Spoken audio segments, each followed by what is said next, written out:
Hey everybody, this week's video is dedicated to the complete recovery of Masha Bas Bet Sheva. In this week's Torah portion, Parsha Vaeira, we have the first 7 of the 10 plagues. And it's important to note that this was not just God taking revenge on the Egyptians, or taking it out on the land of Egypt. The commentaries all point out that this was a very strong message to the Egyptians, who at that time served all sorts of idols and pagans as gods. In fact, Pharaoh himself proclaimed himself as a god and demanded that he be worshipped as one. Each of the plagues was to signify to the Egyptian people that there was only one God, creator of heaven and earth, who controlled everything. And each of the plagues was to signify this in a different way. Really drive the message home.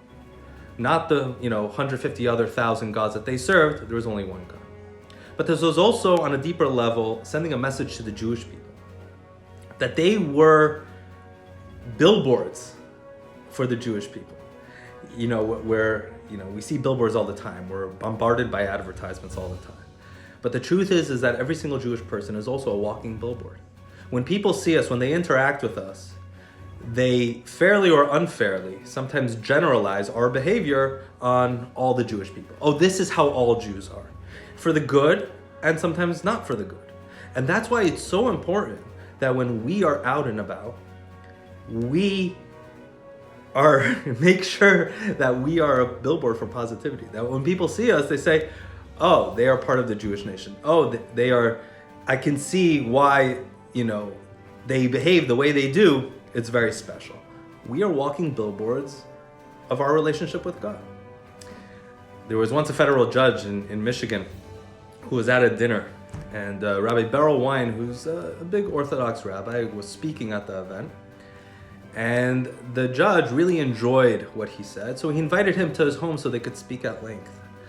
And at his home was also his friend who ran the Detroit Free Press, who was of Irish descent. And this person told Rabbi Wein and said, my only other interaction with an Orthodox person, let me tell you what had happened. He said in 1947, there was an Irish immigrant who came over. She came with just her son, and she moved to Detroit and was looking for a job. And she ended up becoming a maid in a rabbi's house. And they treated her with great respect, and she really loved the family and treated them with great respect. One year, the family went away for the week, and the maid and her son, they stayed in the house and took care of the house. When the rabbi came back, it was December 25th. As he's pulling up to his home, he sees his home is decorated and all sorts of lights and trees, the whole 10 yards. And he thought, this can't be my house. What's going on here? So he circles the block. No, this was actually his house. So he comes in, and the maid greets him and says, welcome home. And she said, yesterday I realized that you're gonna come home on December 25th, and you're not gonna have a decorated house, and you're gonna be the only house undecorated. I took my last $10, the only money I had, and I quickly ran out because I loved you guys so much, and I bought whatever decorations I could. I'm sorry it's not better, but this was the best I could do to decorate the house for December 25th. The rabbi was like, He gently called her to his study and said, he explained to her so gently, and he says, I can't tell you in words how much I appreciate the love that you have for our family. But as Jewish people, we actually need to take this down, because if people in the Jewish community see my house like this, that they're gonna think I lost my mind. And I'm a representative of the Jewish people. So even though I thank you so much for what you did. And he said, because you show such love, I wanna give you something.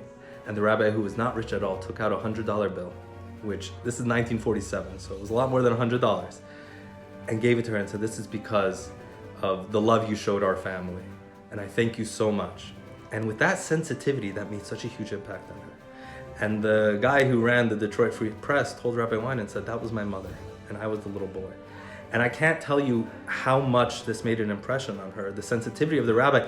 She realized afterwards how bad she had messed up, but he didn't yell at her. He didn't get upset, even though it was very embarrassing. And he really showed, and he really cared about her.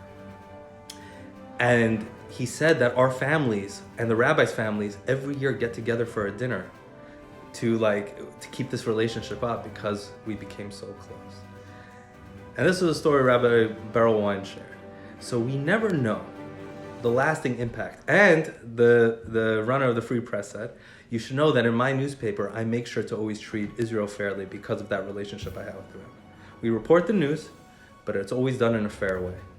And this is in Detroit, where it could have gone very, very differently. So we never know, when our interactions, how far they can go. A person should always be a mensch. But as a Jewish person, we have a bigger responsibility. We're like walking billboards, and people really take that message home. The same way God proclaimed in Egypt, I am God. When we walk down the street, when we have interactions, we project the same thing. So Shabbat Shalom. Take care. We'll see you next year.